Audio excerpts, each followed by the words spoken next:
யார் இவங்கள? அந்த அம்மாவோட புருஷன் அவங்கள ரொம்ப அடிச்சு கொடுமைப்படுத்துறதுனால 4 சாத்தி லாக்அப்ல வச்சிருக்கோம் மேடம். இந்தாங்க கம்ப்ளைண்ட். உள்ள வர சொல்லு.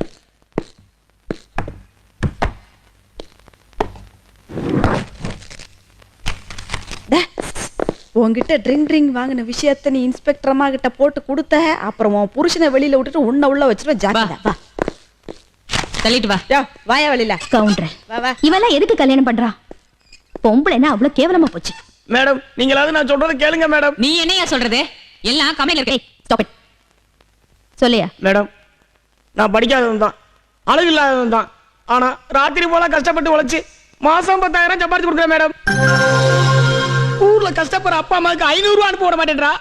ஆனா அவன் மட்டும் சினிமாவுக்கு போறா, சேலை வாங்குறா, மேக்கப் அது இதுன்னு 1000கணக்கில் செலவிக்கிறா மேடம். நீ பண்றது சரியில்லை. குடும்ப வரவு செலவு கணக்க நான் பாத்துக்கிறேன்னு சொன்னதுக்கு குடும்பத்தோட வந்து போய் கம்ப்ளைண்ட் கொடுத்துட்டான்.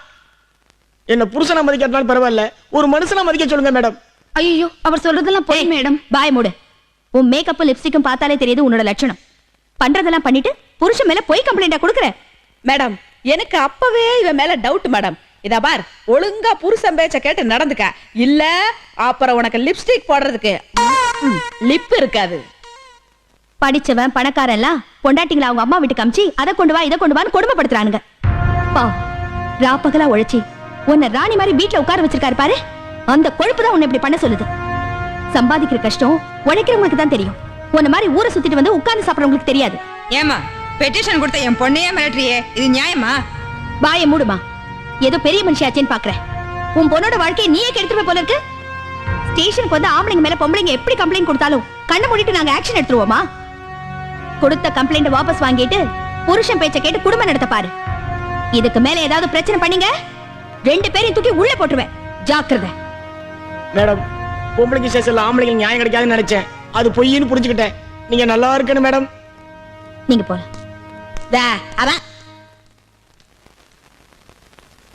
இங்க பாருங்க, இந்த மாதிரி கேஸுங்க வந்தா அத 2 தரப்புலயும் எது உண்மை எது பொய்னு விசாரிச்சு அவங்கள இங்கேயே சமாதானப்படுத்தி அனுப்பி வச்சிருக்கணும். அதை விட்டுட்டு சின்ன சின்ன விஷயத்துக்குலாம் அவங்கள ஸ்டேஷன் கோர்ட்டுன்னு அலைய விடாதீங்க.